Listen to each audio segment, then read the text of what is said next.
Muito bem, meus amigos, o RB Notícias, que agora, o Brasil News de hoje, recebe um dos parlamentares mais atuantes e votados da história, o deputado federal Celso Russomano, um colega nosso, deputado do Partido Republicanos por São Paulo. Somente na última eleição ele obteve mais de 305 mil votos. Nós vamos abrir nossa entrevista mostrando inicialmente casos emblemáticos resolvidos por ele, Celso Russomano, em seu notável trabalho em prol da defesa do consumidor, uma de suas principais bandeiras. Muito bem, estamos felizes em recebê-lo aqui. Boa noite a todos. Seja bem-vindo, deputado. Bom te ver, mano. Fazia tempo que a gente não se via, né? Fazia tempo. Mas os amigos a gente mantém independente de a gente estar presente ou não na vida deles. A sua atividade hoje se resume Brasília, São Paulo, a ponte aérea Brasília, São Paulo, mas seu trabalho na TV Record. Se fosse só isso, São Paulo, Brasília, TV Record, eu sou o vice-presidente do Parlamento do Mercosul pelo Brasil. Pois é, tem São mais quatro vice-presidentes, cada um de um país. Eu represento o Brasil, né? Eu tenho uma delegação toda de senadores e deputados. E a gente se alterna, os quatro vice-presidentes, Brasil, Uruguai, Paraguai e Argentina, nós nos alternamos na presidência. Então, nesse momento, eu estou na vice-presidência, mas estou na presidência administrativa do Parlamento do Mercosul. E fica no Uruguai. Como se não bastasse isso, que eu tenho que ir para o Uruguai a cada 15 dias, mais ou menos, ainda tem mais um problema. Ainda eu viajo para representar o parlamento em várias reuniões do mundo. Então, a gente tem reunião agora nesse final de semana na Eurolat. A Eurolat é o parlamento europeu com os parlamentos da América Latina. Aí tem parlamento latino-americano. Aí tem as reuniões que são, às vezes, aqui na região sul do mundo, né? Digamos assim, na América do Sul. Mas a gente tem reuniões também na região europeia, né? Então, a gente tem Estrasburgos lá no Parlamento Europeu. Vivendo em cima de um avião. Então, nossa, eu viajo demais.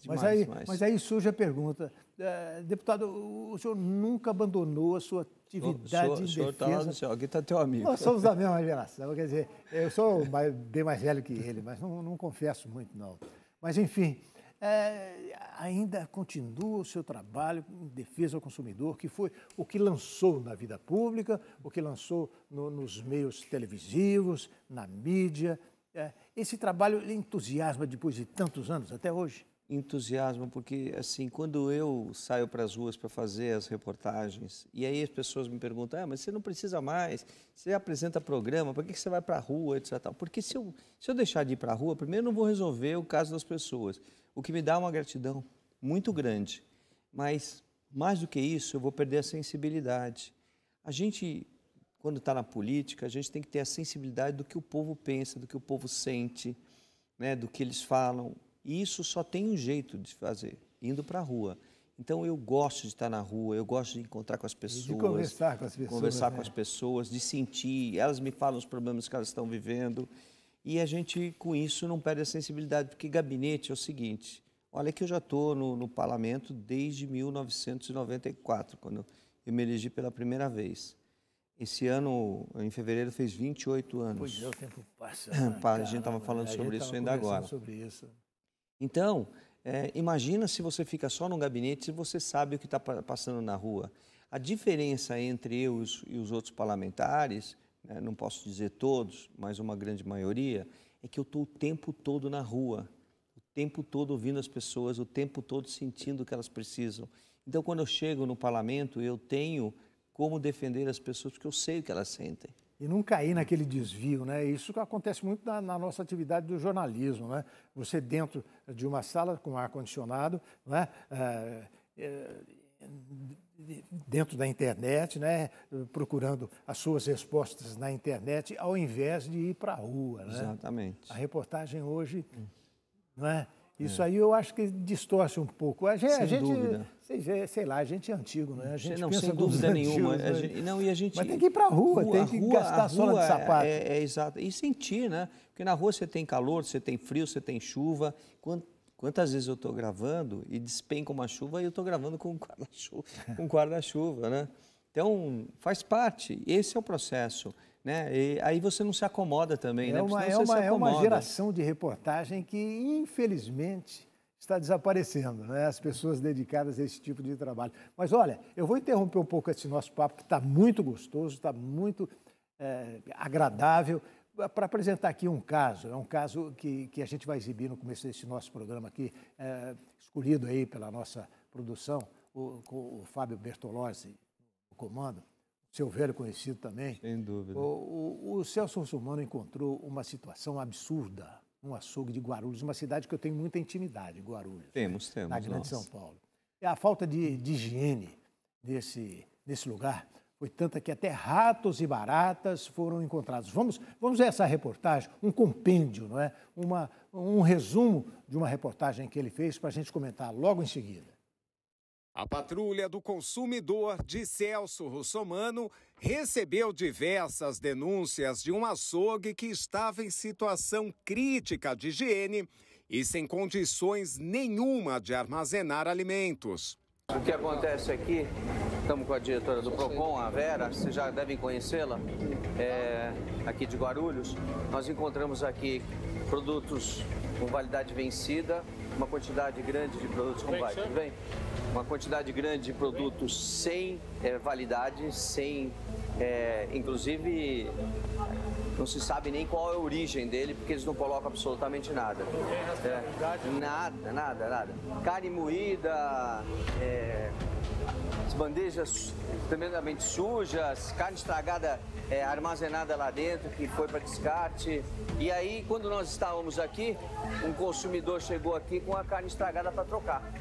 Acompanhado de policiais e da diretoria do PROCON, Celso realizou uma verdadeira varredura no estabelecimento e não demorou para encontrar irregularidades. Tá tudo de qualquer jeito aqui, ó.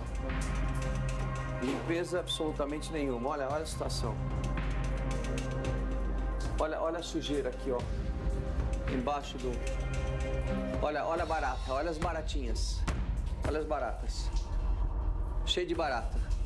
Se você já ficou nauseado de ver tanta sujeira num estabelecimento que deveria prezar pela higiene, o pior está por vir. Sem medo de nada, Celso Russomano vai até o depósito do local, onde os alimentos deveriam estar armazenados em perfeitas condições. Mas preste muita atenção no que ele encontrou. Olha o cheiro que está aqui. E ali faz divisa por cima faz divisa com o refeitório de vocês. Olha a sujeira. Tá aqui, ó. Tem rato aqui. Cheiro de urina de rato. Vamos tirar essas coisas daqui, vai aparecer rato aí. Chama o pessoal para a gente fazer a limpeza aqui. Vai aparecer rato aqui. Vocês podem ter certeza que aqui tem rato. Um cheiro de urina de rato absurdo. E Celso estava certo. Após a remoção dos objetos, olha a surpresa nada agradável que apareceu.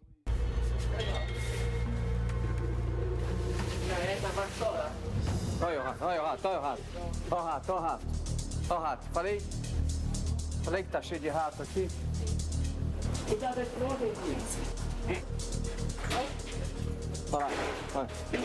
Olha, pulou. Olha lá, pulou.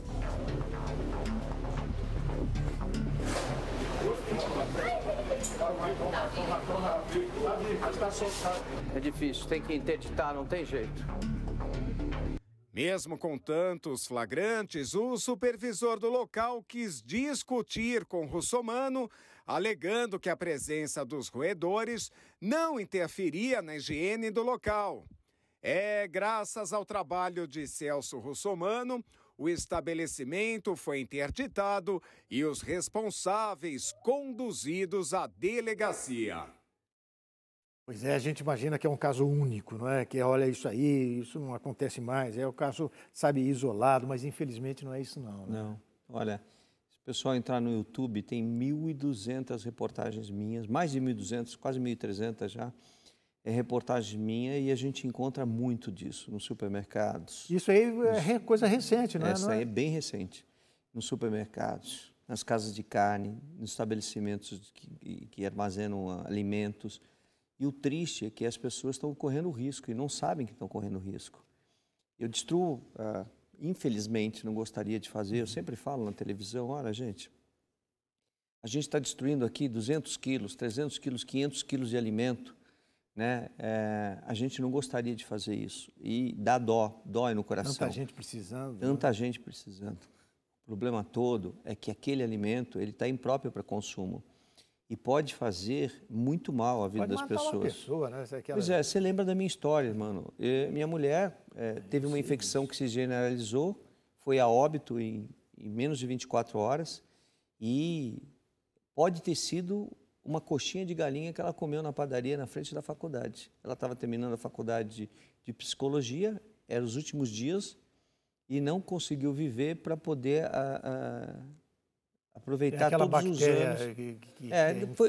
Ela teve uma infecção, a infecção começou a tomar conta do corpo, ela precisava de antibióticos, e a médica que a atendeu no hospital particular era uma médica equatoriana e outra boliviana que estavam no Brasil para fazer um curso, sem autorização para exercer medicina.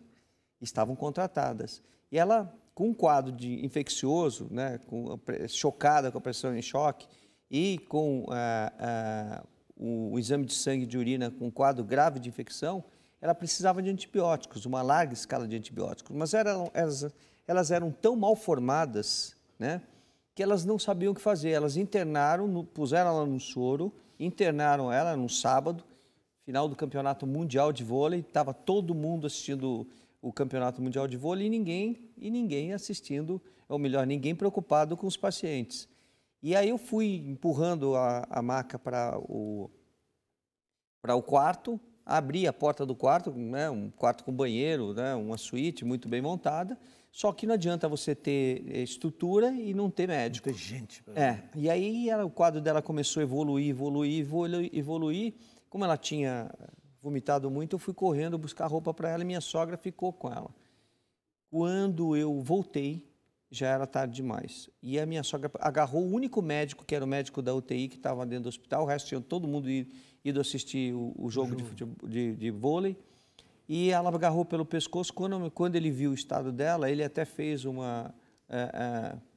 corte no pescoço, né, uma traqueotomia, para tentar que ela sobrevivesse, mas era tarde demais. Isso por quê? Porque ela precisava de antibióticos. Alimento e por causa contaminado. de um alimento. Pode ter sido o alimento. Depois que a infecção se generaliza, a gente não pode ter certeza. A sepsemia. A gente não pode ter certeza, mas uma coisa é certa, né? Um alimento pode levar à morte. Então, se o alimento está impróprio para consumo, eu, mais do que ninguém, vou descartar, sem dúvida nenhuma. Nós vamos para mais um assunto, depois do nosso intervalo. Continue com a gente. Você está acompanhando uma conversa ao vivo aqui nos estúdios da Rede Brasil de televisão com o deputado federal Celso Russomano. Voltamos daqui a pouquinho.